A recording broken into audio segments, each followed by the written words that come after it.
All right. Hello, everyone. I am Jason, and welcome to Solar Sailing episode 30. That is just unthinkable when you imagine just the short time since we've been going. My boat is a 1986 Prout Snow Goose Elite. I don't know why that's used there, but it's weird. And it has had the mast removed on purpose. I have to explain that so that Patrick doesn't freak out on me again. And we have converted it to a strictly solar electric liveaboard that we are going to use to navigate around North America's Great Loop starting in June of this year, hopefully. And I am also wanting to take a moment as I segue over to Aaron, wanting to celebrate this bad boy. Look at that. Patrick, eat your heart out. I know. I Very have neat. contributed Funny. to Extraordinary Horizons taking place. Aaron, take it away. Hey, what's up, guys? Happy New Year. um, my name is Aaron. I am refitting, rebuilding, renovating a 65-foot one-off custom catamaran right now in South Florida. um, we are planning on setting off very soon.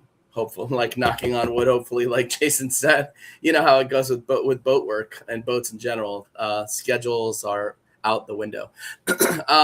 But yeah, that's basically our retirement. We're heading out soon, heading down south towards the Keys and then down to the Caribbean and who knows where from there. And yeah, I'll keep it short. We'll head on over to Patrick. All right. Thank you very much, Patrick, on Electra, which is a 1976 Cadillac.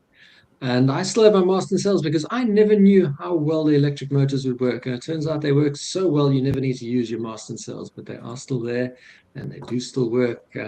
Back to you, Jason. Oh, Well, one more point, Jason. oh, Your go for it, Elite please do. model, the Snow Goose and the Snow Goose Elite, yours is slightly wider, slightly roomier, and a little bit heavier. You would not And it's not. convince my wife, Leslie, of that. She says we need a massive boat. She wants Extraordinary Horizon size. I'm like, no, Yeah, I can barely make this boat go. she can have all the problems that go with it for sure. Yeah, Yeah.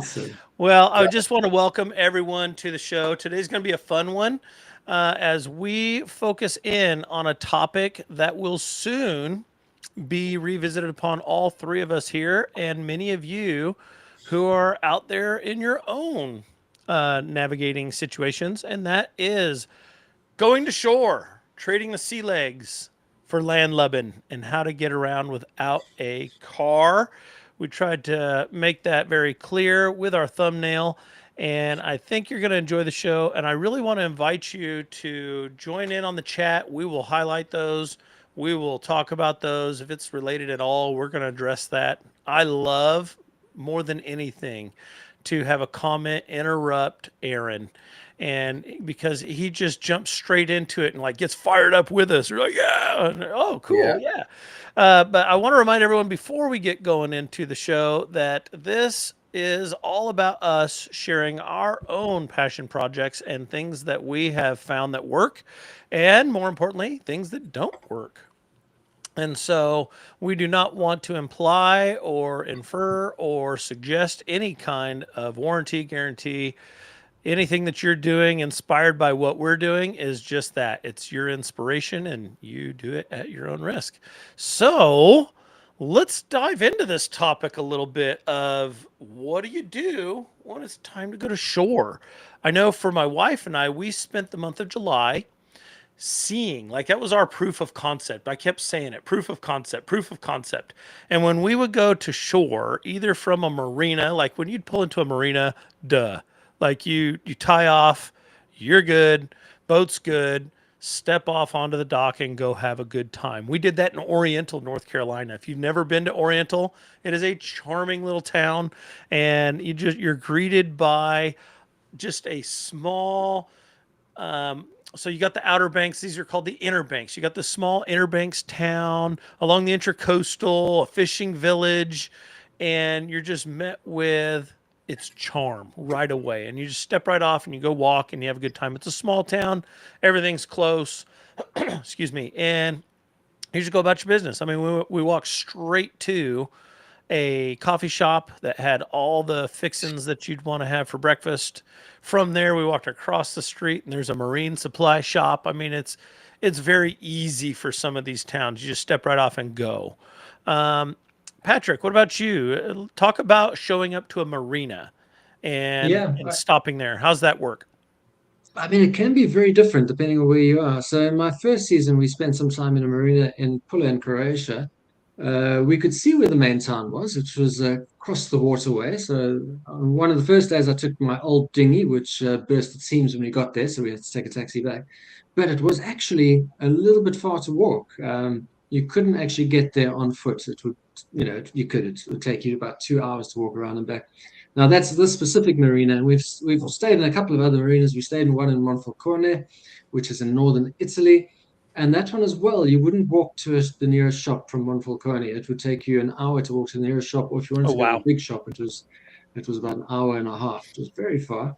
And then I've stayed in places like Grado as well. So Grado is a dock which is literally in the middle of town. So the people that are walking around the main street in town look at your boat as you go past. Same in Preveza, where you're on the town wall. You know, the town is literally behind you. You step off your boat and you can buy coffee within 10 meters I of where you loved are. all of your videos from Preveza. It was like, wow, I want to go there someday. That's beautiful. Yeah, so nice place. There are times when you are miles and miles and miles away from sort of proper civilization, and times when you need to go like really big distances. I remember when I had to return a pressure washer once. In Italy, the nearest anchorage I could find was probably about an hour, 20-minute walk. And do that Wow. round trip, it's really, really very far. So it was one of the times I had to find a different way to get there. And I think we're going to go talk through the different options soon. But Oh, I've also yeah, been on a long run. absolutely. Just wanted to start off with some experiences that we've all had, specifically with arriving at a marina from the water on your boat. Now, I know, Aaron, you haven't splashed Extraordinary Horizons yet, Right. but you've grown up in Florida. You've been around boats. Right. Do you have experiences in this scenario, Yeah. showing up at Yeah, a of marina? course. What's it like?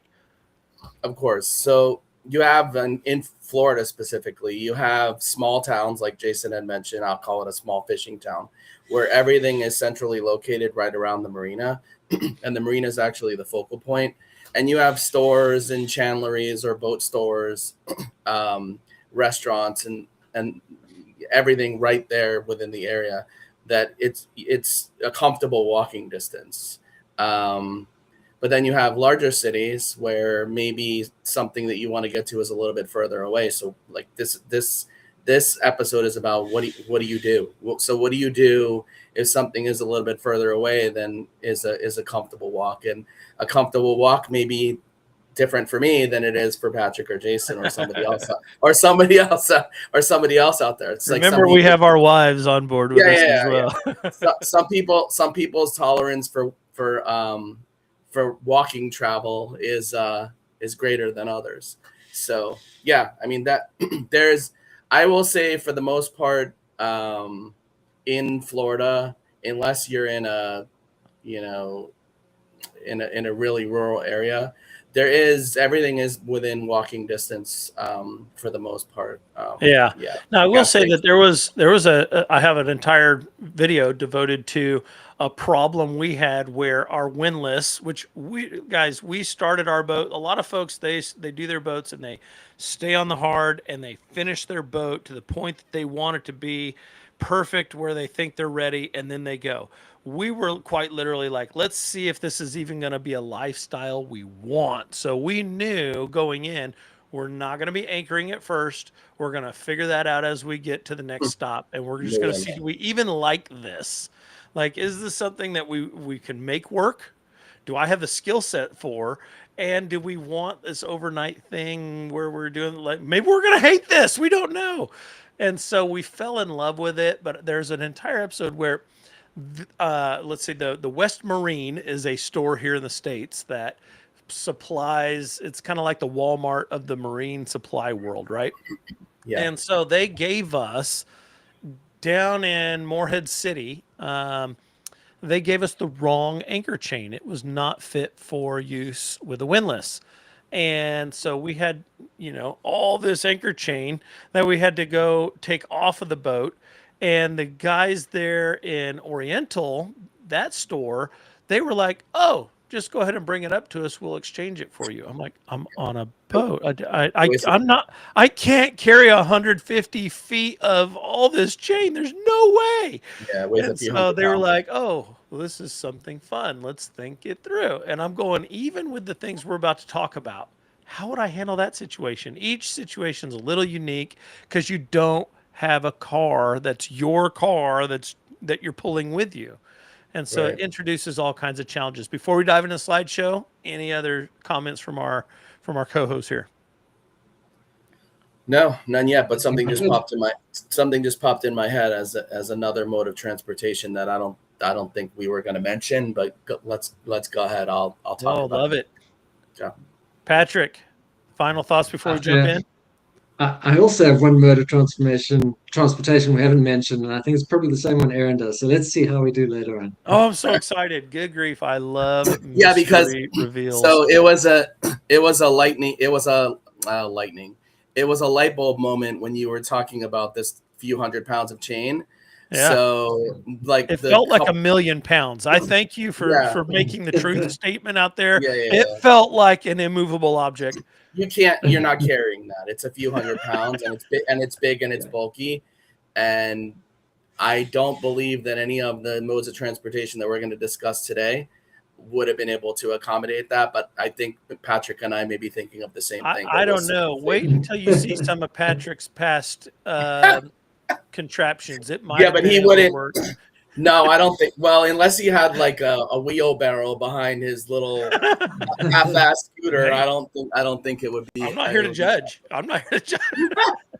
Go Let's ahead. find out. I'm sure it's the same as what Aaron All just right, so let's said. Yeah. dive in here, folks. Again, on the comments, please do put those out there. We look forward to what you have to say as well. Here's our starting point, and as we dive in, excuse me, let me turn on this little laser pointer because I like to use that. It's the teacher Perfect. in me. All right, here we go. What are our options when we look at this concept of getting to land from your boat? You don't have a car in tow. Well, the obvious choice, walk. And you know what? In most cases, that's probably going to be enough. Um, I don't want to dive in too deep on those. I just want to list them. The next one, bike, scooter. Now, I think because of the time frame we all live in, we need to specify separately e-bike and e-scooter. So a bike and scooter, obviously, we're talking about mechanical. You pedal, you push, it moves. But then Yeah. we got the e-bikes and e-scooters, and I put it Cedra there. You're going to find out. Then ride services, whether they be taxis or honestly, marinas will sometimes provide a golf cart or some kind of a transportation car for you. Sometimes they're free, sometimes there's a little fee for it. It's just chat with them. Maybe they had that. But then you've also got here in the States and often in Europe as well. I don't know about other places, things like Uber, Lyft, in addition to actual yellow car taxis. Rental cars, we had to get to a rental car. So this is kind of funny. In Belhaven, North Carolina, another little town along the intracoastal where we had to take out and return home, leave our boat on the hard. Um, there was a dilemma like, okay, well, wait a minute. Are there rental cars here? We need to get to the airport, which is more than 100 miles away. How do we get there? Oh, crap. I didn't actually game plan for that exit strategy. I just assumed there would be rental cars available in every town. No, there were no rental cars in Belhaven, North Carolina. That was mind blowing for me. And so we had to pay a couple $100 actually to get the guy from the marina who was going to the town where the rental cars were. He gave us a ride along with his dog, mind you. And it was this is not like Napoleon, Patrick's dog, little cute little dog. Was that Napoleon we just saw? Yeah. Where's Niles? I like Niles Yeah. too. I think Niles Yeah. was the one who got on our lap a lot. But anyway, no, this is not That's Napoleon and understanding. Niles. This was a pit bull, and I'm like, oh god, pit bulls can be friendly. they've got a reputation for a reason. I'm not as entirely comfortable being in this van with a pit bull, but we did fine. We got there, we figured it out, right? So rental cars are an option, but they're not as convenient as you might think, even here in the States. And then we've got public transportation.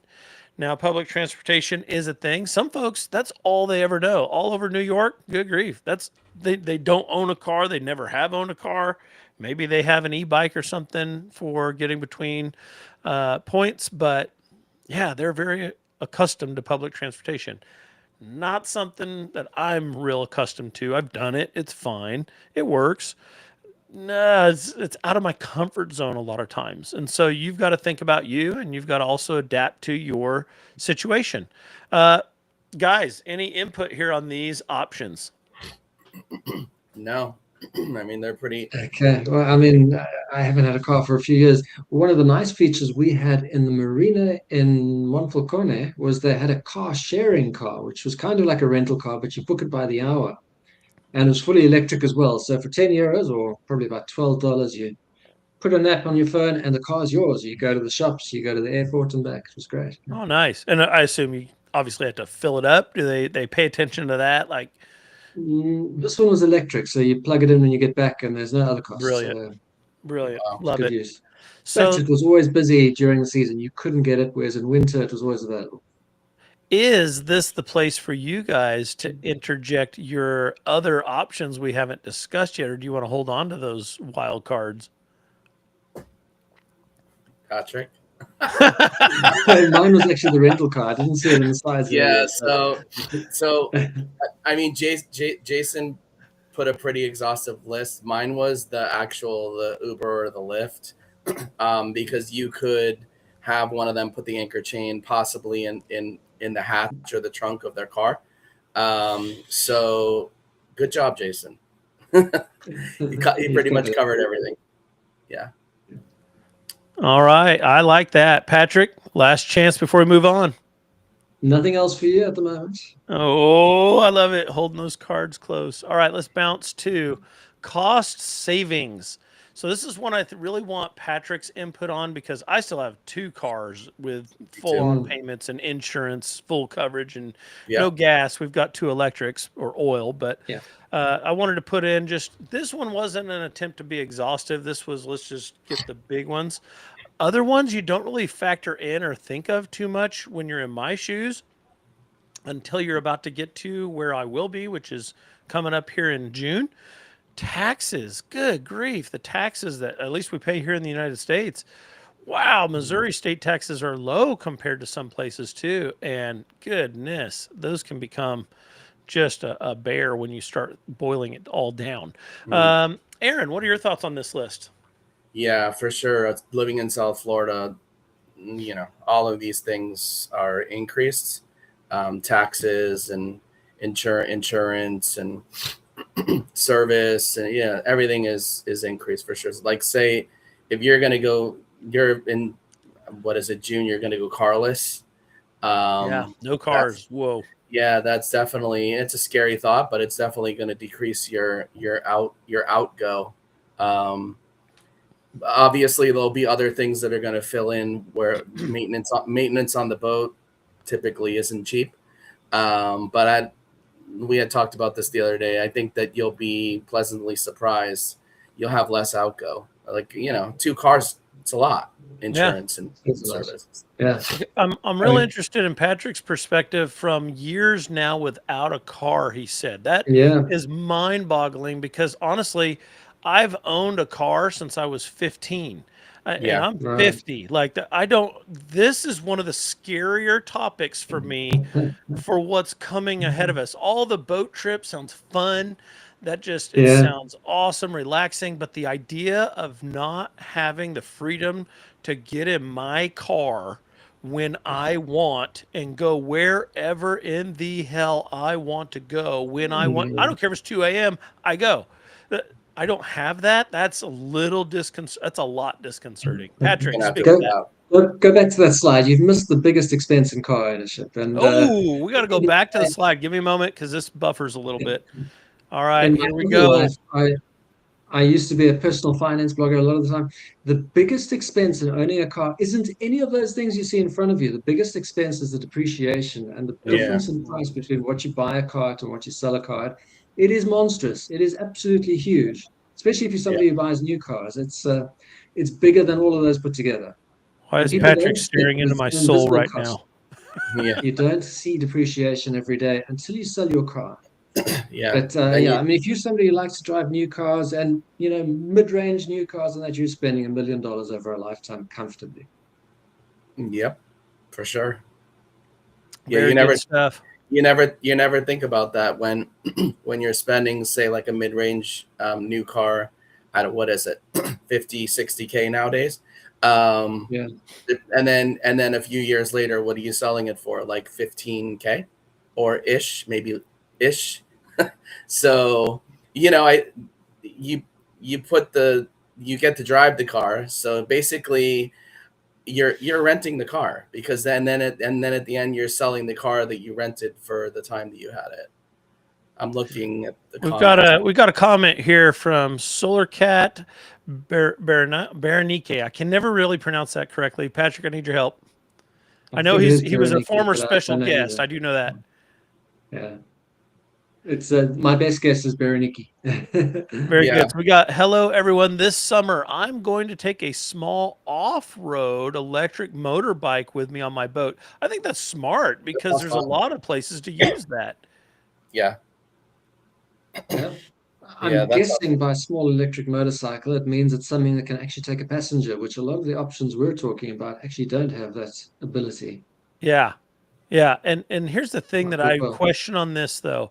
Small off-road electric motorbike, I want to know its size because how are you going to get it to shore? That is something I'm very curious. Maybe gosh, I forget who that is, but whether that's man, I'm trying to remember. Anyway, whoever that is, if how are you getting that to shore? Leave us another comment. We'd love to know more. So let's go ahead and dive back into our slideshow here, and we're going to go to the topic of walking. Right, like this is going to cover most of your transportation needs in a typical. Let's go to shore and grab some stuff. And so, what are the benefits here? What are the advantages? Well, there's no need to lug the weight, like I was just talking about. No need to bring a small off road electric motorbike with you. No need to bring anything with you other except for a than you, backpack. your shoes, and your backpack, right? Yep. Like that's it. And so that's a benefit. Now, that's also very easy for staying near the dock. If you're going to be within walking distance, like even if you have something that you could get around on, why would you go through the hassle of lugging it if you're going to be within walkable distance? Just walk. Now, when we look at other options here or other advantages, sorry, great for plentiful public transport or ride sharing. So if you have access to, for example, public transport, whether it be the subway or bus or street cars or all the different options, um, or you have Uber or Lyft or something that's nearby, yellow cabs, then heck yeah, walk, hail your ride, go for your ride further away, come back, you're good. But then we have some challenges. So it is dependent on available options for anything beyond the dock. I'm going to use another example from our own summer excursion. We had to stay overnight at a public dock in a tiny little place called Hoboken. Hoboken was gorgeous because it's so remote. But Hoboken also had absolutely zero options beyond you're walking or you have provided your own transportation. I guess if you wanted to risk hitchhiking, but I didn't even put that as an option because that just sounds sketchy as all get out. I'm not hitchhiking. So, thoughts on that, fellas, as far as disadvantages? Oh, let Yeah. me finish So, the list too. We got limited uh, capacity, and yeah, so there you go. What are our thoughts on our list here? What so would we add? I have a an advantage to walking, which is a quite a large advantage. Exercise, because when you're on a boat, you're typically cooped up in small spaces, and there's not a lot of room to do any kind of um, exercise, like cardiovascular exercise. So walking is good exercise. So yeah, Fantastic point. yeah, Yeah. That's what's going to be my point as well. We're on the same wavelength today, Aaron. yeah, And it reduces your healthcare costs, which is great. So. yeah, yeah, yeah. Fantastic stuff. I will interject here. We've got a response to the question, sort of. So lugging this thing, it's only about 50 kilograms, so not very heavy. Transfer that, or what's the Pounds. equivalent of that in pounds? Probably 110 or so, maybe Oh, 120. that's heavy. Yeah, Damn. I'm That's going. That's heavy, yeah. heavier. Ooh. And that's But without the it's fun, batteries. and So what? if it 200. carries two people, which I assume it does, it's only 25 kilos a person. Yeah. What? Carrying it with two people? Yeah. No, if it can have two passengers on board, it's kind of the same weight as two of your bicycles, Jason. Oh, Oh well, yeah. I'm also thinking about the dinghy. Like, what kind of dinghy are you using? Because, gosh, you're going to be weighing that sucker down. And even if it wasn't so heavy, is it like spatially taking up too much space? Is it clunky? Is it going to poke a hole in it? You're like, there's some questions I have there. It's a cool concept, but What's the how do range? you get What's it? the range on? What's the range on something like that? So yeah. It would be nice if you'd WhatsApp us. I know we've got a group going with them. If you'd WhatsApp us a picture and some basic specs, we'll talk about it a little bit more. Yeah, absolutely. Or if you're able to, I don't know, can you attach that here? I don't think so. Yeah, let's move forward with our list here. So those are really good about walking. I think there's good points there. Any drawbacks to walking that we haven't addressed? It's I mean, it's just your limited distance that you can cover. It depends on it. It would depend on the weather. And what about if it rains? What about Yeah. if it's too hot? What about if it's windy? Yeah. What about if your wife is complaining? Uh, you Yeah. know, I mean, Yeah. all legitimate concerns for sure. Love that. What about if your husband's complaining? Sure. Yeah. I would be complaining. I'd be like, ah. All right, here we go. You there yet? So Well, go ahead. before we dive in here, we've got another follow-up. Range is addressed 50 miles. That's a fantastic range. Yeah. That's super Nice. cool. Nice. Yeah, I love the concept. It's just getting it to shore. I'm very curious of how he's going to get that to shore. Scooter or e-bike? Let's talk about the advantages here. So when we're talking scooters and e-bikes and things of that nature, most of them fold up, whether it be the upright, like handlebars fold down on a scooter, or an e-bike will collapse in and handlebars fold down. Like the folding options do abound. There's a big increase in range over walking. I mean, that's kind of obvious. I mean, look at the, area as far as 50 miles. Good grief. I'm not walking any 50 miles. No way. And even you could go, well, it's not really 50 miles because you got to think round trip. Okay, 25 miles. I'm not walking that. And so big increase on range, speed boost. I put saves time. It also saves energy because you're not having to expend that. You're not exhausted. Now, the trade off there is you're also not, exercising. You're a physical person. And then no need to refuel. What am I talking about there? So for my situation, what's nice is, yes, I'm refueling in the form of plugging in when I get back to the boat, or the batteries that come out and you can go and charge those wherever you might be. So you're technically refueling there. I just don't even think about it as that. Like I'm thinking more like the pain in the butt of having a gas tank, all that stuff you got to deal with liquid fuel. But Hey, Jason, let yeah, me ask you a question, or Patrick. So maybe Patrick too. So refueling, would you think that it's easier to refuel something electric with a battery or something with a diesel or a gas engine? Like are you able to find an outlet or a plug to plug this thing in as easily accessible as a gas station to put a hose in and fill something up? So if you're living on a boat, absolutely charging is easier than plugging in, provided you're a boat with enough solar panels, like most of us will be by now. Yeah. Gas stations, like when I've stayed in different marinas, gas stations are not close by. You've got to get to them, and you've got to wait in line, and you've got to take your fuel canister or fill things up. And it's absolutely easier. Look, I've also got probably about 45,000 miles on electric vehicles, electric bicycles, and scooters in South Africa. And again, it was just so much easier plugging it in when I got home or plugging it in when I got to the office than having to stop for fuel on that. And then the same with our boats. I mean, my boats, 3 seasons, I've never had to go to a fuel dock. That's a huge, huge advantage. I've just sort Yeah. of sat around and like, oh, it's 8 o'clock, but don't worry, by 10 the batteries will be full. We can go. Wow. Well, and that's not even addressing like you've got the standard AC outlets on your boat. You can plug in there. If you've got a multi-plus or whatever inverter you've got. I do want to bring up, here's the follow-up on the model, an There we Arctic go. Leopard XE Pro S. That is news to me. I don't know what that is. Patrick, you seem That to know sounds what that is. fancy. That sounds Right? fancy. I'm, That- I'm like, busy ooh. Googling it. Yeah.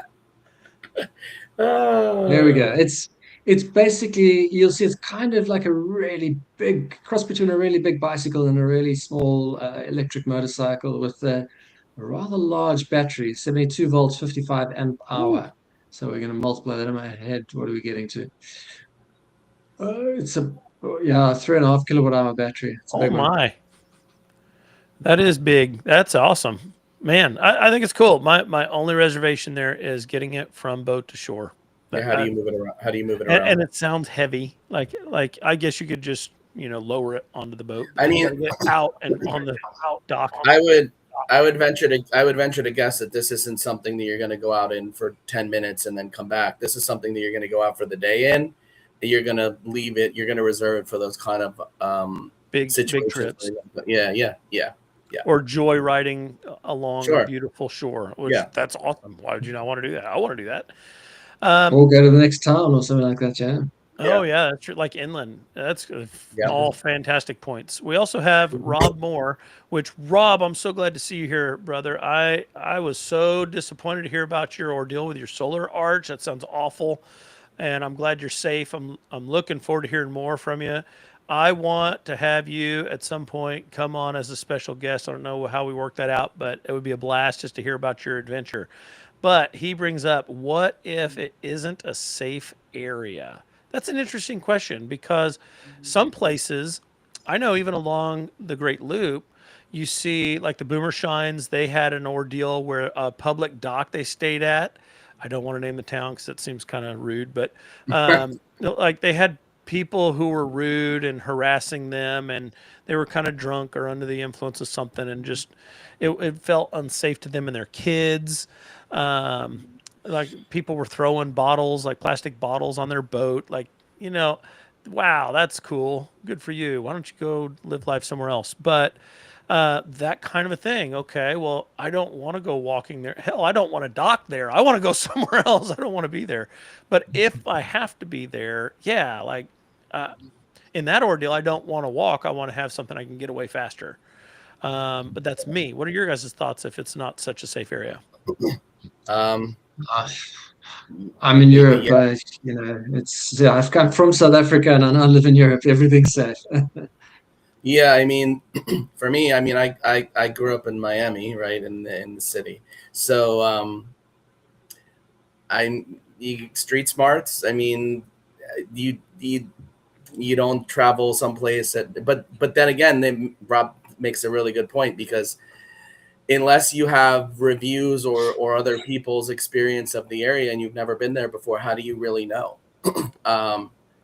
You may be stepping into a minefield, and a lot of it is, I guess, gut feeling and street smarts. That if you, it's hard to say. Like, yeah, it's definitely a valid point. I don't know. I wouldn't know until I got there. And I'm thinking even on let's flip it entirely, and we're dealing with civilization towns. Yeah. Let's say we're in a less safe area that's a natural habitat. Like I'm thinking we're going to be going through the Great Dismal Swamp. Like, yeah, we're not going to stop off and let's go on our e-bikes through the swamp. I don't know. I don't Right. want to do that. That sounds terrible. Right. Well, I And mean, you so- have then again, you have like nature to deal with, like alligators and Snakes. monkeys, and yeah, or for up sure. north bears. I mean, that's a thing. Yeah, for sure. So the one thing I can comment on with safety wise is also sometimes you get to, you've got your bike or your electric scooter, whatever, you have to lock it up because theft happens pretty much everywhere. And so that's something you do need to consider. Very good point. Yeah. All right. Very good. Let's jump back to our slideshow and we will dive into the additional topics related to advantages and and challenges with scooters, e-bikes. So I need to move over there and click.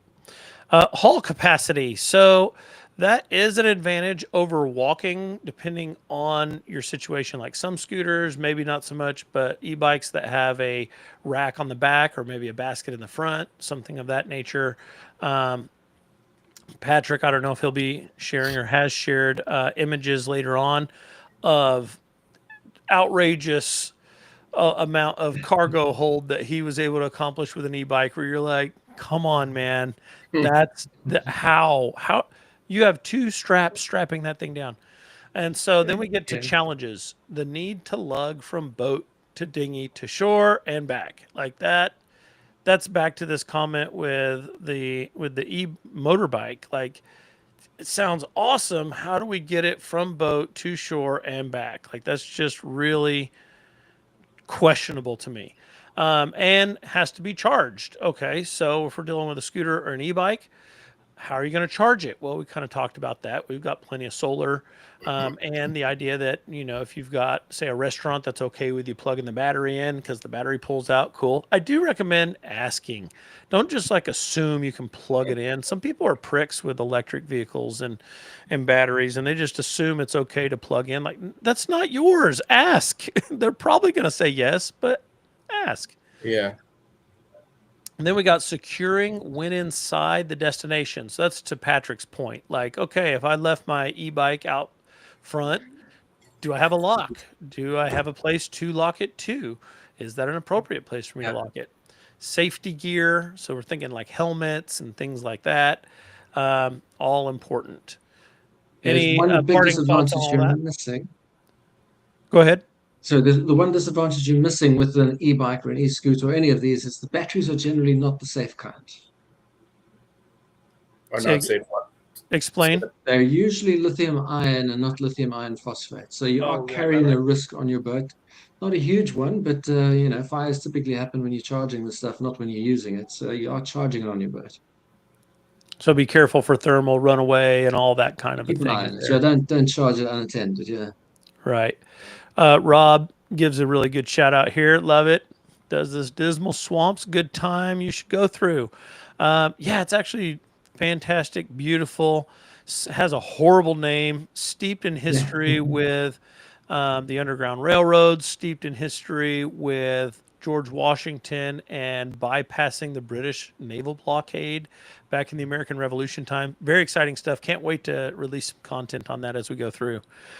So back over here as we go through into the public transportation comments, I am going to put a plea out there for our viewers. If you have input here, because they're kind of small, because I'm going off of what I've experienced, which is limited, or what I've heard of, which is also limited. So typically it does have vast range. So I'm thinking New York, I'm thinking Chicago, big more cities. so than other places. Yeah, go for it. Now you're thinking of big cities, like which Right. there are some big cities, but I think that there's more small towns than there are big cities. So you don't really have that vast of a range. Because America's all about the car, right? Yeah. Yeah. Well, But me, then the you've public got transport, Europe, which, I mean, we were just in Italy and Greece, and we were impressed. Wow. So, like, Patrick, I'm sure, can speak to the vast range and accessibility of what they have there in the Med. Yeah, I mean, so Greece, not so much. Croatia, buses are everywhere. You can get to where you want to go. But usually the towns are small enough that you can walk it out. And because we like to keep fit, we typically would walk instead of the inner city transportation. But the big one here, which we're not talking about, is the intercity transportation. So if I'm in Preveza and I need to get to Athens, the bus is my go-to. The same when I was in Pula and I needed to catch a flight, which meant catching a bus to get to a train. you always you're going between cities, yeah, which is something you have to, you need public transport to do. So fascinating when you start breaking all this stuff down, all the different things that you, Yeah. at least for me, I'm like, I never had to think about it this much because I've always had a car. Relatively affordable. Now that's again relatively. I mean, sometimes Mm. you jump on an Amtrak here in the States, and that's not affordable. That's a plane ticket. And Mm. so you've got oftentimes it's a timely schedule. Again, to Aaron's point, yeah, in big cities, not available in Hoboken, North Carolina. Yeah, There's it's going to nothing. be the timely schedule may be less timely in the smaller cities because it doesn't run Yeah. as often. Right. And then we jump back to Rob's point. If you're feeling unsafe, What do I you do? want a timely schedule. I want out now. Yeah. And then we jump to the challenge, which is kind of the inverse of that, the limited availability, right? Mm. Potential delays. I remember being in New York a couple of times, and you're like, hey, this very predictable, very available subway system, when the whole line goes down, oh no, what do I do now? And not The only city that, stops. everybody else is coming up with the same alternative plans, and now Uber is skyrocketing because of big demand, and you know how all that goes. And Yeah. then lack of privacy. Like, I don't know, I really value my privacy. I value my bubble.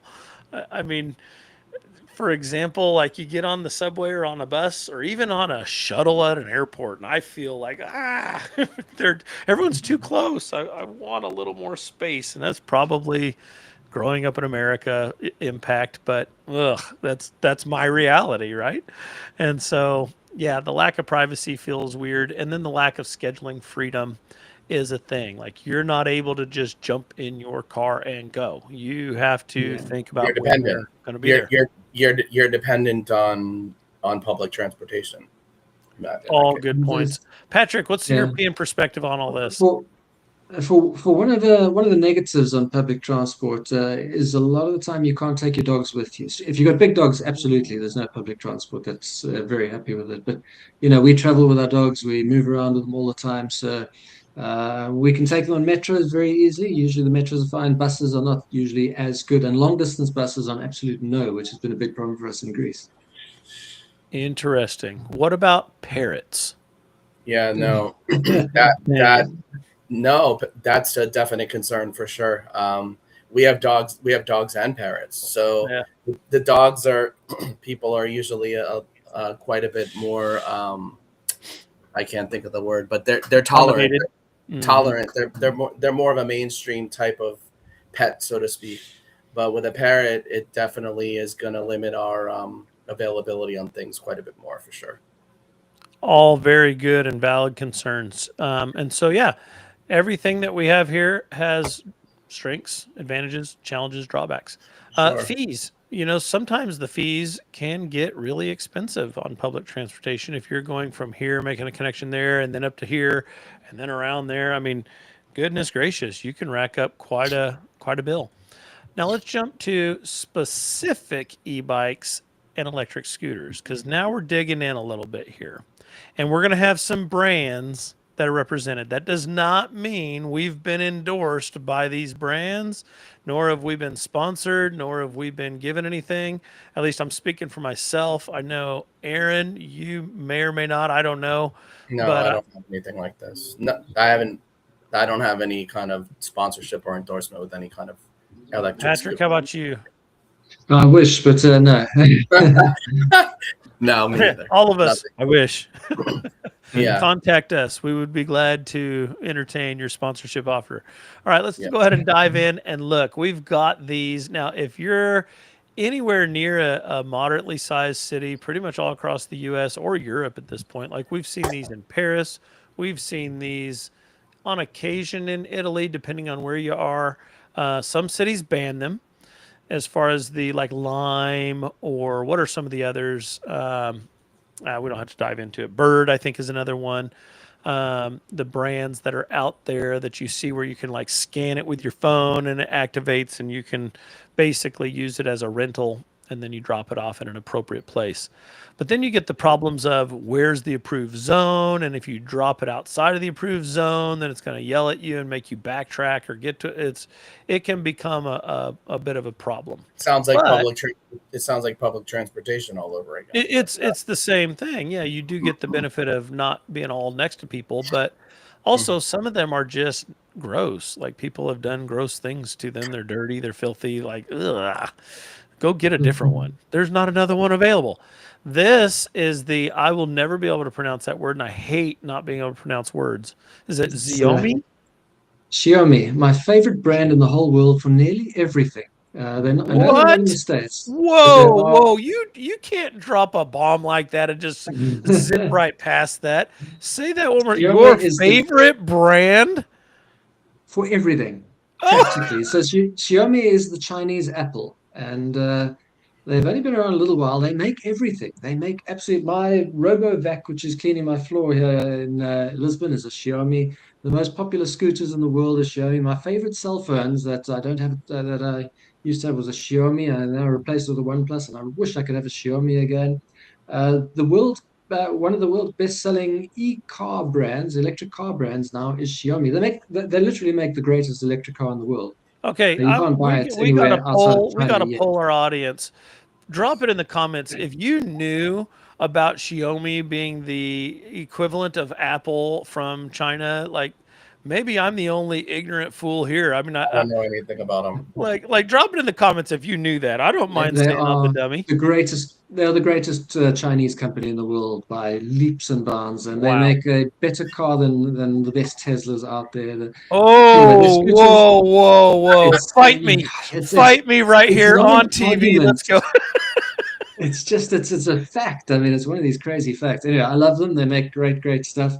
They make the most common electric scooter you see around here in Europe, and it's 330 euros. It's cheap even for European prices. You get it much cheaper online if you wanted to. But yeah, I mean, 60 kilometers or 37-mile range, for That's not bad. $380 is a bargain. That is not bad at all. I'm like, that's actually good.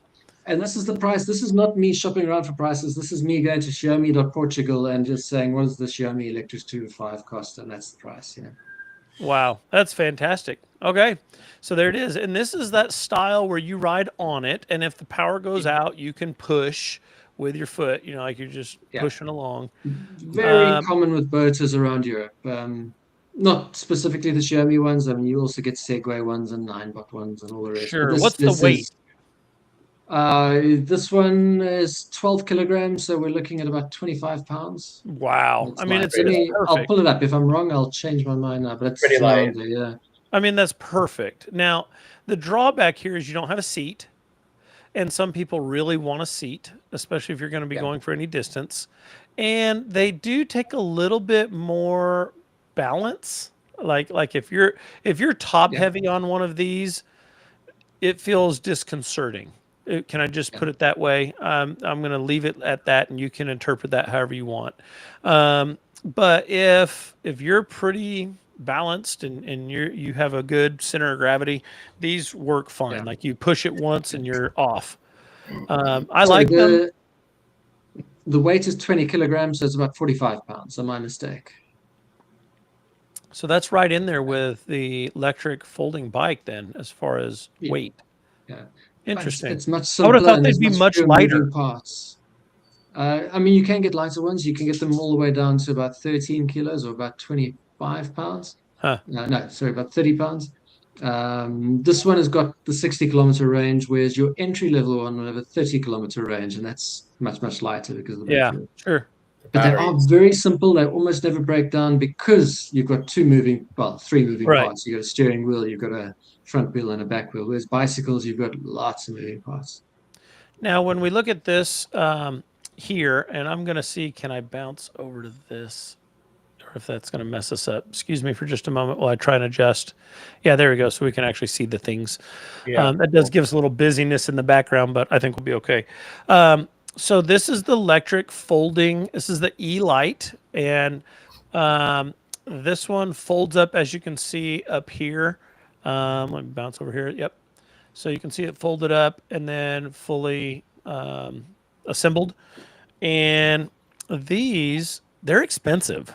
Like you buy a new one of those, you're spending $1,000. You can get them as low as $799, but that's the base model entry level. The one that I've priced out here is more like the long range um, one that I would actually entertain getting. Right, um, goes sufficiently fast at 20 miles per hour.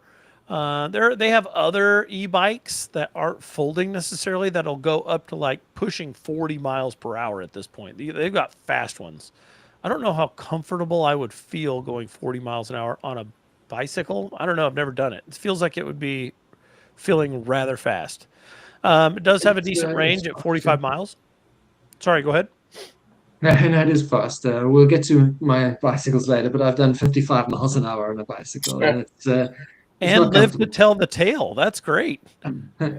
I love Yeah. it. Now, these again, 49 pounds. That's about the limit of what I feel comfortable lugging up and down into the dinghy and off of the dinghy. Like that's, I know I'm weak, You, but s- you say that, but you haven't done it yet. ooh, shots fired. I like it. No, that's good. I have lifted. What did I lift that was heavy out of our dinghy? Uh, oh, I remember. It was the e-propulsion Spirit 1.0 Plus with the battery still on it. I was stupid and didn't Okay. detach the battery. Yeah, Um, so that you was could heavy. you could do it, but do you want to do it on a everyday On the basis, regular. or yeah, Exactly. quite a bit. And I think that comes down to the point. Like if walking's going to be sufficient, absolutely, I'm not bringing Mhm. it. But if I know, like there were times, where was that? That was in Bellhaven. They have plenty of stuff right around the water, like restaurants and such. But if you want to go grocery shopping, that's like 2.5, 3 miles away. That's on the Hardware edge store, of yeah. what I want to walk, right? Like it's close. We did walk it. I wasn't happy about it, because by the time you get there and then walk back lugging a bunch of crap, you're like, I freaking hate this. I'm call me spoiled, but I did not like that. And so I would have definitely for that situation been glad to lug this because it equals just convenience. Yeah. I'm fine for you guys to call me names if you want to. Go for it, especially in the comments. That'd be fun. I'll share it. Uh, Like, what a wuss. no. All right, let's bounce to this. Remember when I said etc.? I was like e-bikes, e-scooters, etc. This would be an example of an etc. because that's weird and I love it. And it's weird. And that is the one wheel pint. That is a one wheel pint. Now I want to see with my own natural eyes. I want to see Aaron Andrews on a pint, on a one wheel Yeah, pint. I've never ridden one of those That'd before. be so fun. I mean, it would be a blast. I think we would both fall, but we would have a blast doing it. I'd break a hip and you'd laugh, and I would think it's funny too until I had to get the doctor bill. But a one wheel pint, what this is like if you've never seen these guys get on it like it's a one wheeled skateboard. And if you lean forward, it propels forward. If you lean back, it slows down. I don't think I've seen one in reverse, but maybe it could do it. I don't know. Patrick probably knows. But this is 750 US Okay. dollars and it has a very small range at 8 miles and it's only going to go 16 miles per hour, which honestly on one wheel on a skateboard essentially 16 miles per hour is good. I'm good. Let's be good with that. Patrick, any thoughts on this? I've never seen one in the wild, so I don't think it's a popular option. And with a range like that, yeah, when they claim an 8 mile range, you're only getting a 4 mile range. So Yeah, right. No, I've seen them in the wild here in the U.S. They have a larger one. I went with the pint because I wanted to highlight it. But in the okay, U.S., you see them. They're usually like in the inner city or along sidewalks or whatever. Heck, I've seen them here, and we're in the suburbs of Kansas City. Like they're around, but it's very fringe, and you don't see very many people riding them. And I am two parts intrigued and one part terrified of such a contraption. I think it looks terrifying. Then that leads us to the one Patrick added to the mix, which is yeah. not much better, but I've seen these in Europe. In Paris, I saw lots of them, Yeah. So and that's this the specific In one Motion. is is an in-motion V6. I mean, they make ranges. My brother-in-law has one of these that does 50 miles an hour, believe it or not, and has a 60-mile range, which is absolutely Rewind. Did you ridiculous. say 50 miles per hour? Kilometers. I did. Yeah, no, it's a monstrous thing. You get these, look, the same with the e-scooters, the stand-up scooters. You get motorcycle replacements that are stand-up e-scooters. Wow. And my brother-in-law, who is a base jumper and a paraglider and does all things crazy, has a 50-mile-an-hour monowheel, is what this in-motion thing is called. But this No is the base chance I model, want one to of the go entry 50 miles an hour on that. and do it for 60 miles. I mean, really, it's a one-wheeled motorcycle. But the more typical one is these lightweight little ones you see all over the show. And this is the lightest you can get pretty much for an electric vehicle because there's just nothing else to it. You know, there's a wheel and a battery, and you stand on it and you lean, and it works really well. And what I love about Um, these that I saw in Europe is when you're done with yeah, it, the stands fold up yeah, and it has a handle on the top you can carry. That's kind of cool. Yeah. yeah. So So I this, have a question.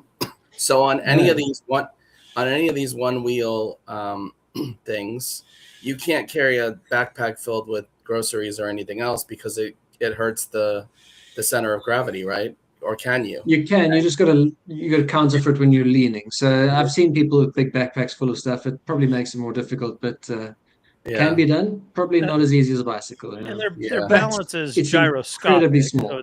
it's I mean it's got the Yeah. tech in there to keep you from necessarily falling, but yeah, you are definitely Yeah, gonna have to lean different. yeah. Yeah. I met a Frenchman in Pula who had one of these, who was walking his dog on the leash next to this, and that's how he got around.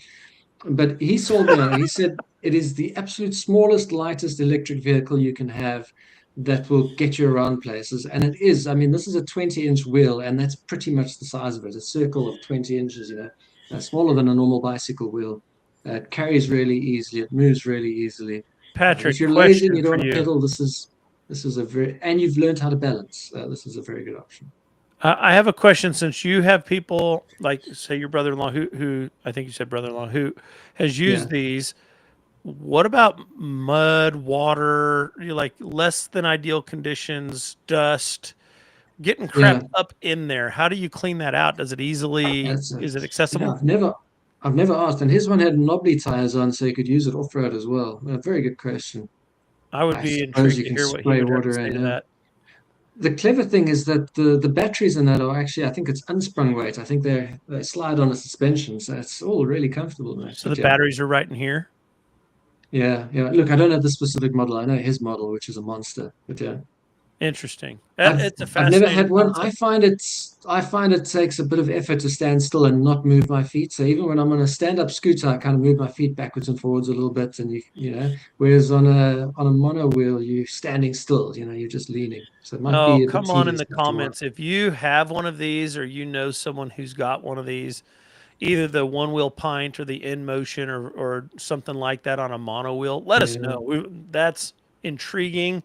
It's weird enough that I'd be worried, but it's also weird enough that I'm interested. You know what I mean? Like, especially at those prices for the in motion, $450. That's great. yeah, yeah. All right, let's bounce. But before we do, I got to ask Aaron, what do you think? Would Shara ride one of the in motion V6s? No chance No, in hell? Zero not a chance. chance. No, no Patrick, what do you Uh, chance. think about Candace? Candace would not ride something like that, but the Xiaomi scooter she would probably ride. Yeah, I Yeah, am and love it. that one. I absolutely love stand-up scooters. Yeah. I am certain Leslie, my wife, would never. Maybe she would try it if we didn't have a camera going, but I don't think that she would be happy to do it.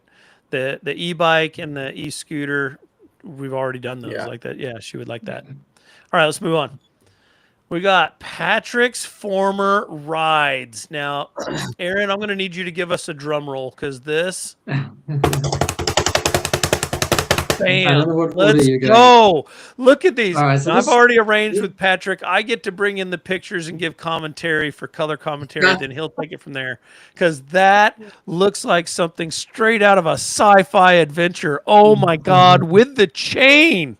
I love it. That is incredible. in Then South we Africa, you have go. to lock stuff up. Yeah. What is this? That is fantastic. That's actually the one that's the closest to what I'd be like, yeah, I'd ride that. But those Jason, shock absorbers alone. move that one over. Move the screen over a little bit, like you did before. Oh, yeah, You yeah. can't- Get rid of us a little bit. Yeah, Let me you do can't that. see it. There you go. Oh, Look at okay, that. cool. That thing is so There you go. cool. I love it. Yeah. Once you get them all on the screen, I'll talk you through sort of the history of my electric rides. Yeah, and if There's you'd still like, more I to can come. backtrack, and you can talk about them one at a time. But I can't Well, yeah, resist because the order is off. I'll these tell you how pictures it are worked. freaking awesome. I love it. Then we got look at That that was my hair, third. everybody. Let's go. That dude was styling. Move over, Helad. That right On the there big is magnet bicycle. our one and only Studley e-bike extraordinaire, Patrick Mackay going to town. And then, folks, come on. If that right there does not make you think flux capacitor on two wheels, I don't know what does. Okay, We're going back to the can I future talk on you that. through them? All right. So let me start at the beginning. So me on the bicycle. That's actually not the first one. Go from me on the Nope. bicycle.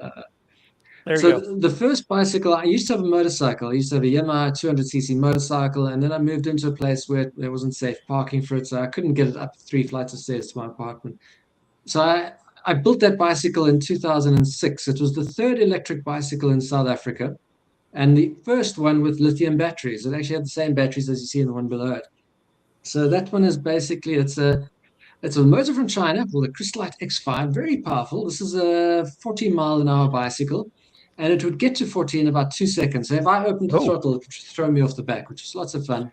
And it had a range, a sort of a usable range of about 30 miles. So very cool, very, very nice bicycle. And I used that for a long time. But the 30-mile range meant I couldn't get to the town next door, which is what the one below it was for. So this is a frame I, strange enough, bought from Croatia. The guy who designed the frame is actually now the CEO of Bugatti, oh, believe it or not. We went from this bicycle, he had an M3 BMW converted, and eventually he built the Rimac 1 and he started Rimac, which was his electric car company. But anyway, we used to chat on forums and stuff about our different things we were building. And so this is one of his bicycle frames. And then he managed to get a scooter motor converted into a bicycle wheel motor for me. And I ordered those parts and I put it together with lots of batteries. And this one could do 60 miles and I would 85 kilometers an hour as its top speed. So about 55 miles an hour. Monstrously fast for a bicycle. I built it. This was my dream bike. It had cruise control, which was really cool, and it had a 3-speed switch. So if the policemen were around, I put it on speed 1, and it was legal speeds, and if I put it on speed 3, it was non-legal speeds. So if you go to YouTube and you search for Africa's fastest bicycle, you'll see a video of it. It had one flaw. If I put the cruise control on and I was doing 30 kilometers an hour in speed 1, and I didn't realize I was in speed 1, and I flipped it to speed 3, it basically sets the speed to 3 times that. So then I'd be going 90 kilometers an hour. And if you flipped it by accident, you didn't have the ability to flip it back because you were holding on for dear life and trying to dodge through cars and that. But yeah, very, very good time. Anyway, those were lots of fun. But if I needed to service my car, I couldn't put these in the trunk of my car and get them to the dealership. And for that, I built these electric scooters. Well, I didn't build them. People used to give me broken scooters and I would fix it. So the one on the left there was normally a 450 watt, just get you around scooter and that. But it was, the batteries were dead and the controller was blown. So I put lithium inside that as well. And I ordered a controller from a guy I knew in the States. And he used to are these, soup up his controllers a little bit. Patrick? Are these the Yeah, that big controllers on silver the thing on back? the outside. Well, one's a controller and the other's a heatsink for the motor because Ah, instead of the controller providing 450 watts, it was pretty much unlimited. It was a wow. DC motor, so it was literally just open up the motors. And I used to get 5 horsepower out of this thing. Oh wow. And it was the No most kidding. dangerous out of all the vehicles I've ever used was this one. Whew. It tried to kill me many, many times, either throwing you off backwards or forwards or, everything crazy like that. It had no suspension. But the most fun you can have on 2 wheels is this tiny little thing. And I used to love it. And I used to go do my grocery shopping on this and I'd balance the bag in the middle. Eventually, I cooked the motor. It did take a while. But using a motor at 7 electric motors, I don't know if you know, they can pretty much put out any amount of power. There's almost no limit. The limit comes in is when things will melt, and eventually they will melt. So if you take an electric car like the Tesla Plaid or whatever, and its motor is actually rated for maybe 250 kilowatts or something, you can easily boost that to 1,000 kilowatts, which they do. Very short periods of time. But anyway, so eventually I cooked the motor and I needed a new electric scooter. And I found another one online for next to nothing. I think for $15 the guy had, and it also had dead batteries, but everything else worked. So I just took the battery pack out of the first one and I put it in the second, and yeah, we're back in business. But the second one had full suspension and a seat, and that was wonderful. Anyway, that was my transport I could take inside my car for quite a long time, was that little one.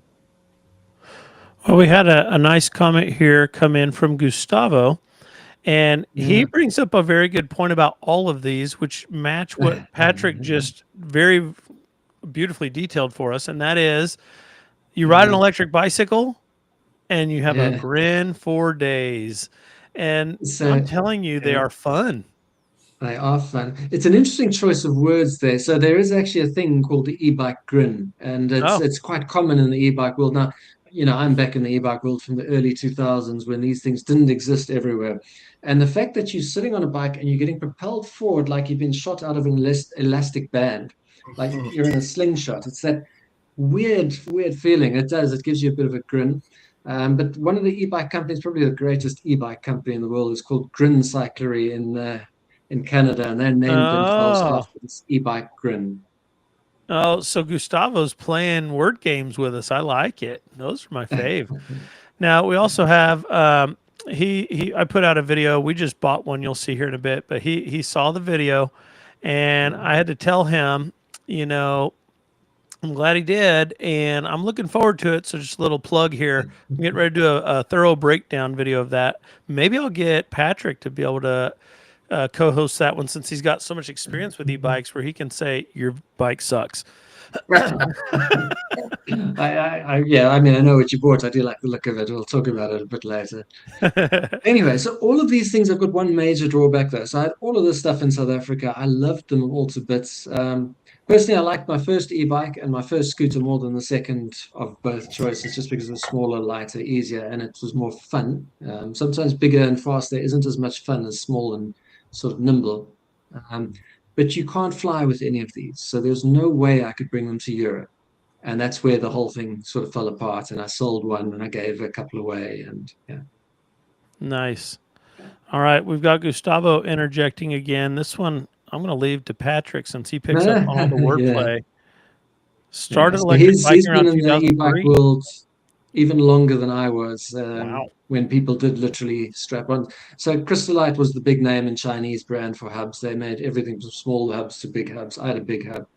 Um, and yeah, the batteries went from lead acids to little round nickel metal hydrides because Chevron Texaco owned the patent for nickel metal hydride. They bought it from whoever invented it, and they said, "Okay, we'll release it onto the world, but nobody can make anything bigger than a D cell battery because otherwise you could make electric cars." And they didn't want that. Oops. Yeah, they didn't want the competition. We don't want that now, do we? Oh my goodness. So ridiculous. Yeah. All right, what do we think? We're ready to move on from this slide, Patrick? I don't have too much else to say about them. Yeah. I think it's fantastic, and it just shows your expertise goes back a long way, and Well, the creativity. I mean, goodness, that's ingenious. I do need to say one more thing. The bike with all the blue cells you see at the bottom there. So, yeah, somebody said it looks like it's powered by Red Bull. It felt like it too, but it does actually have a plastic cover which covers all of those cells. So this was just me without the cover because I was working on it at the time. It looks like it's powered by Red Bull. Funny. Yeah. I didn't think Yeah. it until he said that. Now I'm like, yeah, that's all I can see. I love it. All right, And bike, so very heavy. Yeah. then we Anyway, go this to is what I Patrick's ride today. current rides. Yeah, everything in there gets ridden by me. So besides the wife, we've got two little folding bikes there. They are Brompton folding bikes, and Brompton is famous in the bike world. If you're a nerd who wants a bike, you buy a Brompton because they're very cool. But they're also really good load carriers. I don't have the picture of me carrying my boat's toilet in the back of a Brompton, but this was us crossing Austria on the bicycle. So we had a big bag on the front with stuff in it, and a backpack on the back with stuff in it. And they fold up incredibly small. They weigh about 13, 14 kilos. They carry the biggest load of it of any bicycle or scooter I've ever seen, because you've got bags that clip on the front and things you can put on the back. And they're just very practical, very cool, but unfortunately very expensive. So if you want to buy a new one now, you're looking, they start at $1,000 for an unpowered bike up to probably 2,000 something for a powered bike. The patent on them has expired. You can buy cheaper copies from Asia, but then you've got to get them in and that. But Brompton is really well made, and you can almost always sell it for the same price you paid for a new bike. And Oh, we love ours. For a boat, I think it's probably the best bike you can get because it folds really well. If you really want to spend some money, you buy the $4,500 titanium version because oh, then it's also incredibly light and it doesn't rust or anything like that. But this is what we have on the boat is we've got both of these bikes, and 99% of the time they sit on the boat. If we're in marinas or in boatyards, they might get used, but I've only ever used it once in anger from an anchorage. And that's because I had to go 9 kilometers, so what, 6 miles. And it's such a mission, even with the smallest folding bike in the world, to put it in your dinghy, get it to shore, and take it out the other side. I can just do it with one bike and Candace and the dogs, but I can't do it with two bikes. hmm. So if we need both bikes on shore, we're doing two trips. And That'd be for that classic. reason, my billabongs, which is, I've gone through many, many levels of flip flops, and the billabongs are my current favorites, are what get me around pretty much every other day, up to an hour each way to go and buy stuff and do stuff. And that. On the Brompton, though, I had built my bike in Pulla using the Brompton as my transport because the grocery store was 3 kilometers away and the hardware store was 5 kilometers away. And I've carried 3 meter long sticks of wood. You've seen our boat is wood lined, was all carried on the Brompton. Everything I bought. I rebuilt a boat using a Brompton as my transport. Wow, wow. That's impressive for them. Over here with Vlad, his comment, and Vlad, actually, you came in at the perfect time for that question Yeah. because this is Patrick's current ride, and I mean that's just an impressive accomplishment. We didn't see the photos here, but my goodness, the stuff that can be packed on the back of this thing is unbelievable, to be quite honest. If you reload the slide, I've just pasted the picture in, so maybe it'll show. Let's see. No, you'd have to refresh. I don't know. Okay, we can always check it out another time.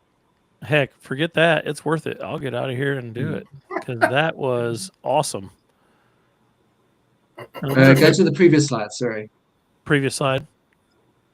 Yeah. Oh, yes. Look Oh at wow, this. Aaron. click Aaron. strap.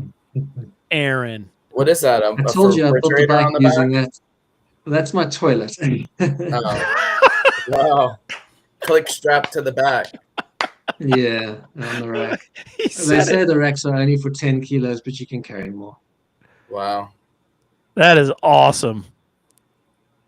Yeah, you know, if you got to do it, you got I to do, wouldn't. right? I mean, yeah, you do what you got to do, and that's so much of the boating world is you do what you got to do almost all the time in so many different ways. There you go, guys. You heard it here. That's why you come to this show. You learn little tidbits like that. You do what you got to do. Yeah. Yeah. All right. Now we're going to jump forward here to Jason's newest purchase. And so just bought this yesterday, guys. So this is hot off of the press.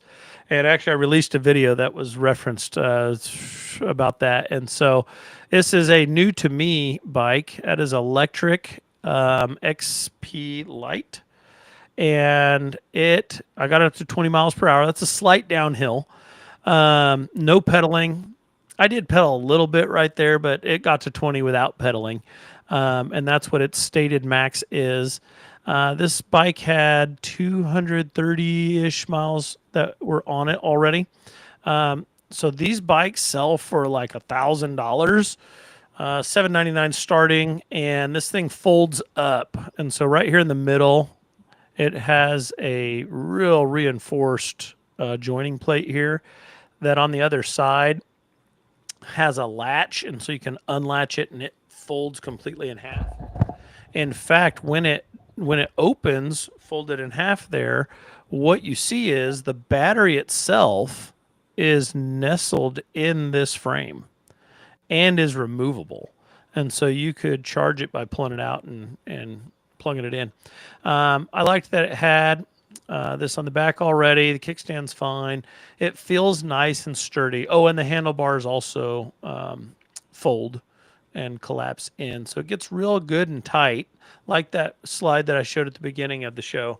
And then this is me going down. I ran up to go get some sodas I told Leslie, hey, I want to go test this thing, so I'll be right back. And then I was like, you know what? I'm just going to run up to Dollar General, and it was like a cheap store, and grab some stuff.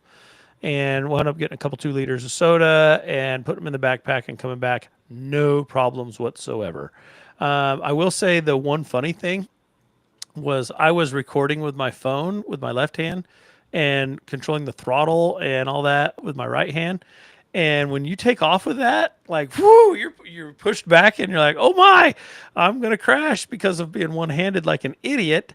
Well, I did not, but one-handed over potholes that are notorious from Missouri was also a thing. So it's been fun getting to know that. I'm going to do a full breakdown of that later, and just looking forward to seeing how we might use that. I am fully aware that the flip-flops are going to be the play most of the time. Like the vast majority of the time, hoofing it, walking, whatever word you want to use with that. That's just the smart way to do it most of the time. But I just, having grown up with a car since I was 15, I've had a vehicle and my own vehicle. And so the idea of having no vehicle when I get to land is very foreign, very disconcerting, unpleasant constriction, like, oh, I gotta have something. And so we'll find out. I'll probably wind up getting rid of it because I never need this thing. But hey, it was fun and we got it for $450. So it's not the breaking the bank kind of a thing. So Facebook Marketplace. And it's funny too, because I was chatting with Patrick. I was like, man, I'm thinking about getting this, and Electric has this sale that's coming to an end. What do you think? And he's like, I don't really know much about them, but taking a look at it for me. And he's like, do you have any way to go test ride one? I was like, oh yeah, duh. I always check Marketplace. Why did I not go and do that? And so I found a guy on Marketplace. He's just the next town south. And I was like, hey, can I come by and ride it? He's like, sure, come on out. Fun little interaction. And about 5 minutes later, I was like, sold. And so Cash App for the win. Actually, I think that was Venmo, but whatever. Aaron, thoughts about this from an American perspective? Yeah, I think it's cool. The one thing that I notice looking at it, and I haven't ever ridden an electric bike, but one thing that I notice is, why is the back tire so much larger than the front? I think there might be perspective. I'll have to measure them. Okay, yeah, and hitting potholes and something like that wouldn't be too fun. It has some. Where was the suspension? I can't remember. Does it have a front shock or something? That I don't think it has a front shock. It didn't feel like the end of the world hitting a pothole. I'll say that. I mean, it felt like you're hitting the whole pothole on a bicycle, but it did not. Not like a car where you're like, oh yeah, that was nothing.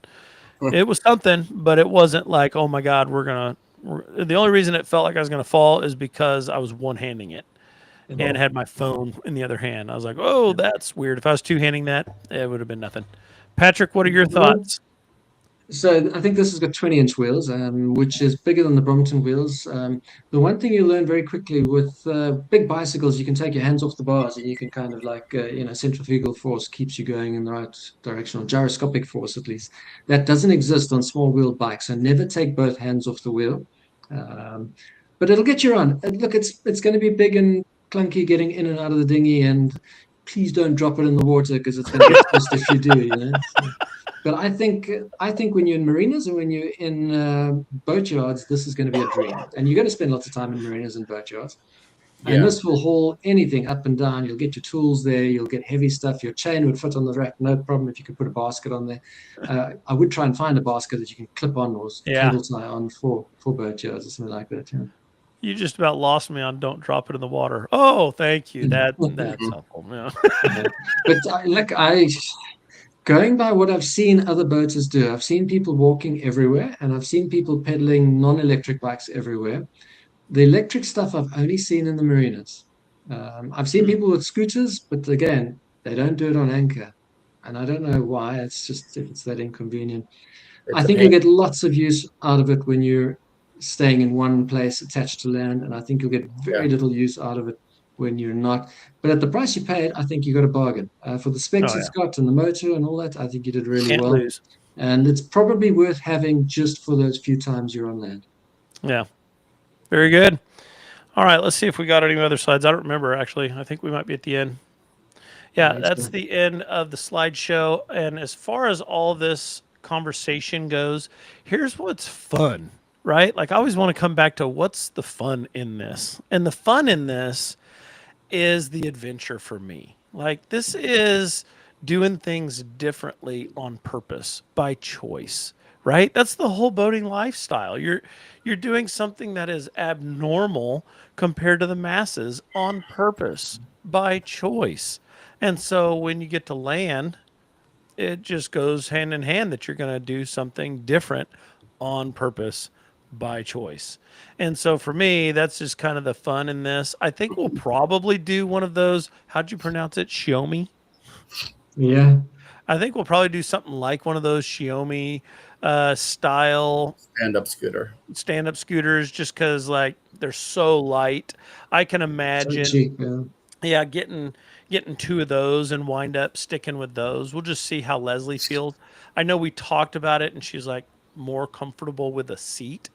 And so maybe we'll keep this for her and get one of those for me.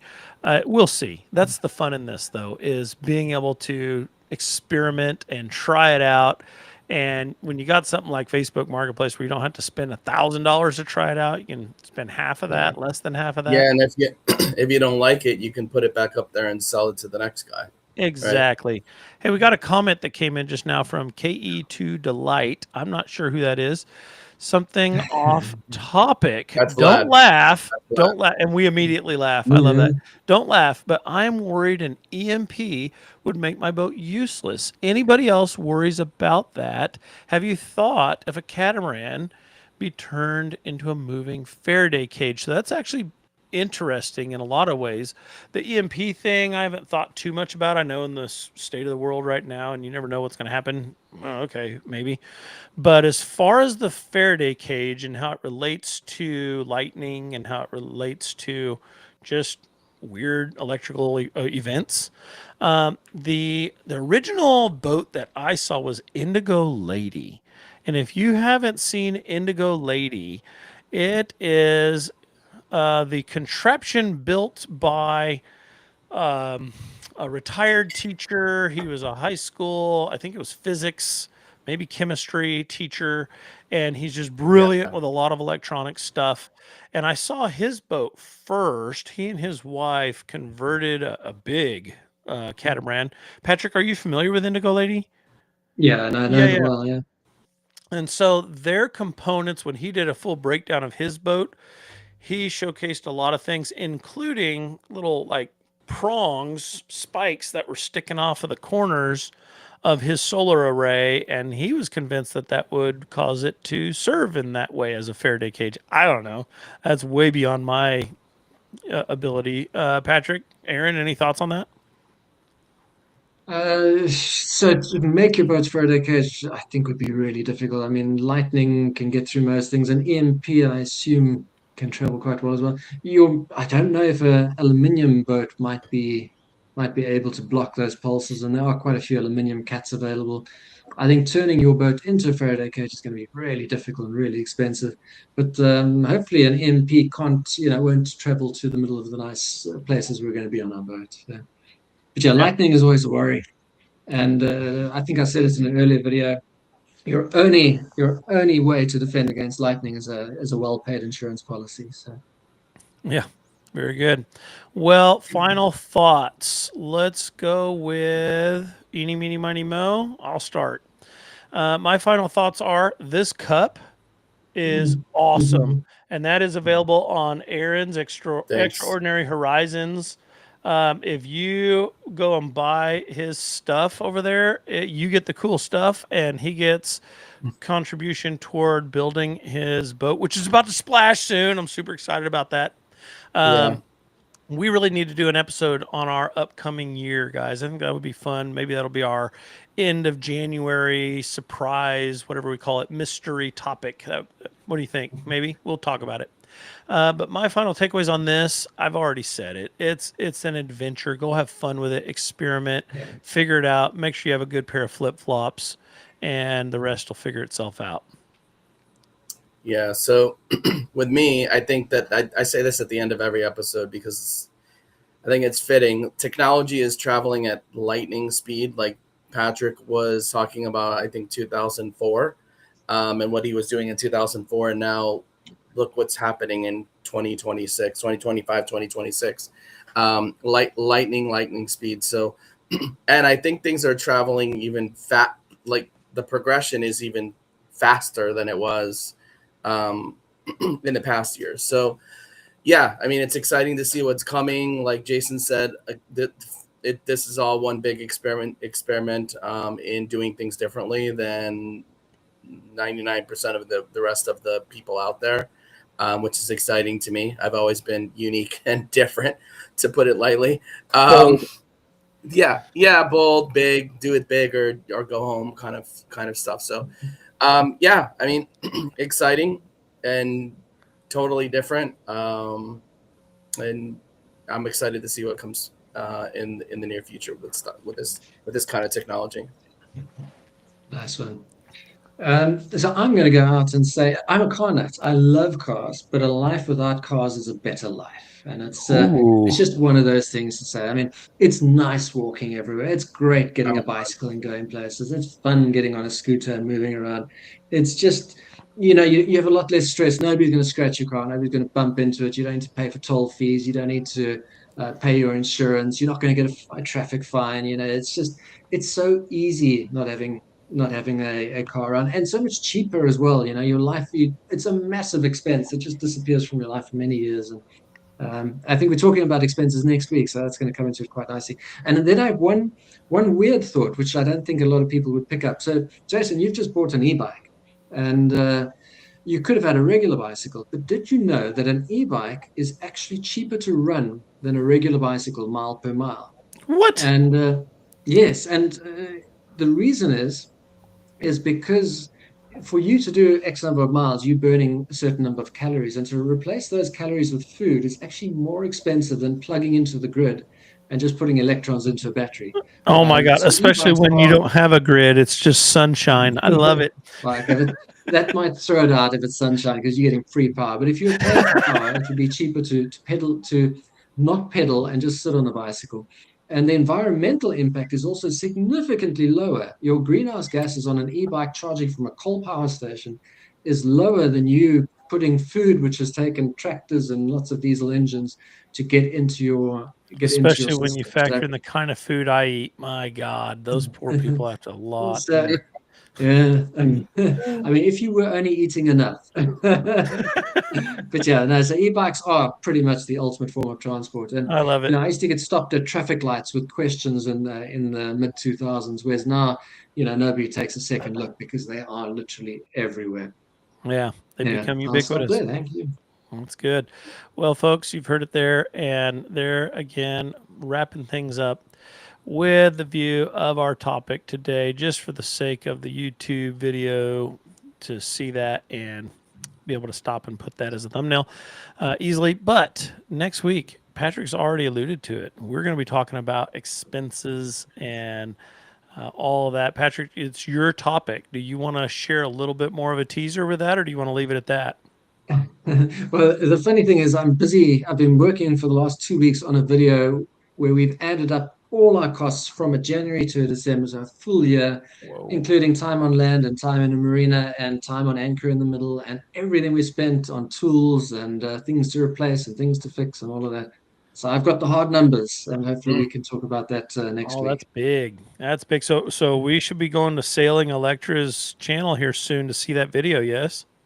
I'll try and do it before we do our podcast next week. So hopefully by Oh, Friday next week it'll yes. be out, and then Oh we can my talk God, about the I'm real very numbers. excited. You're making a resurgence. Yep. And We're it's coming taken back. a lot. So we've fortunately kept track of all the numbers, but then you've got to realize you've got to annualize some costs because some things you're going to have to replace every 5 years or 10 years, and some things you think you won't have to. So it's been quite a challenge getting the numbers worked out exactly. Wow. Okay, there you go. Next week, make sure to tune in. And also, in between, he's hoping to have his episode up on Sailing Electra. Reminds me, please like, subscribe, follow, comment, all the things. But most of all, please comment. I love hearing about your own projects. Looking forward to some of these folks who've been commenting. They've got some really cool things coming up as well. Would love for you guys, if you're interested, um, share your comments and share your thoughts. Reach out to us maybe on Instagram would be the easiest way, I think, to DM. And, we can pursue maybe having you on as a special guest episode. We're very open to that. We want to hear about your projects, have you showcase your boat. And if you're doing an electric conversion, I'm definitely going to be interested in that. If you're doing a solar arch, wow, we want to hear more about that. But even if you're in, Dino Juice land, I'll roll my eyes at it, but I'll love hearing about it. I'm snarky enough. I prefer electrics enough. I'd let you know. But here we go. We got a last comment here as we're leaving, and that is, when are the new seasons starting for you guys? Whoa, my goodness. I think we're going to leave that one as an unanswered question and a stay tuned, because that could be coming up in a future episode. Very good. I will leave it to Patrick to see us out. Thanks for watching. See you later, guys. Have a great weekend. Thanks for tuning in.